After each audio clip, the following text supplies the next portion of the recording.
अस्सलाम वालेकुम मार्का उम्मीद करना तुम ठीक हो सो खैरियत नाल हो सो। अज जी है सोहनी निवार है, थोड़ा थोड़ा बादल है तो नाल थोड़ी थोड़ी हवा है।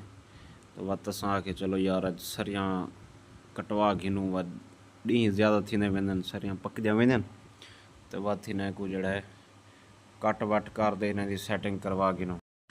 अच्छा मार्का इन्हें अहम गाल दसन वाली ये है कि यार तो पता है कि सुपर फाइन है इंजी वैरायटी है कि जिहड़ी जिस टाइम पकदी वैसी एक हथ ले सोइंदे सिट तो दाना ढह पांदे बिल्कुल।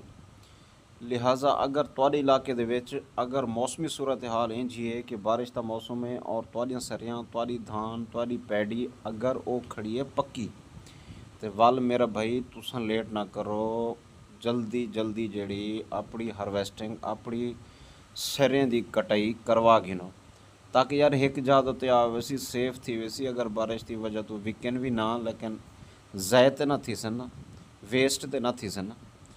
लिहाजा ये काम तुसा जड़ा है बहुत ज़रूरी है करवा गिनो। दूजे सारे दोस्त बड़े परेशान होंगे कि यार ये मशीन है जी उत्ते कटेंदी है तो तलों जड़ा है काफ़ी सारे जड़ा है नाड़ खड़ वेंदे वल होंदे थोड़े रूटर मारो या भा लाओ या होंदे पंज हली मारो जेड़ी चीज़ मारो वो कटींदा नहीं नाड़ का बड़ा मसला पेश होंदे।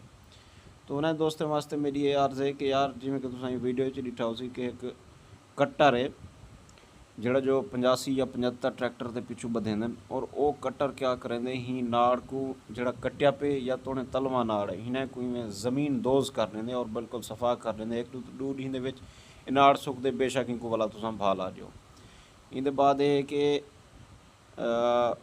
उनको भा लाने के बाद तुसां वाला ज़मीन की तैयारी आसानी नाल कर सकते हो। अच्छा भा लाने का एक फ़ायदा यह है कि जोड़े कीड़े या अंडे वधे होंगे राइस स्टैम बोरर दे वो भी ख़त्म थी वेंदे ताकि सारी अगली फसल जी है महफूज रहे। वसलाम।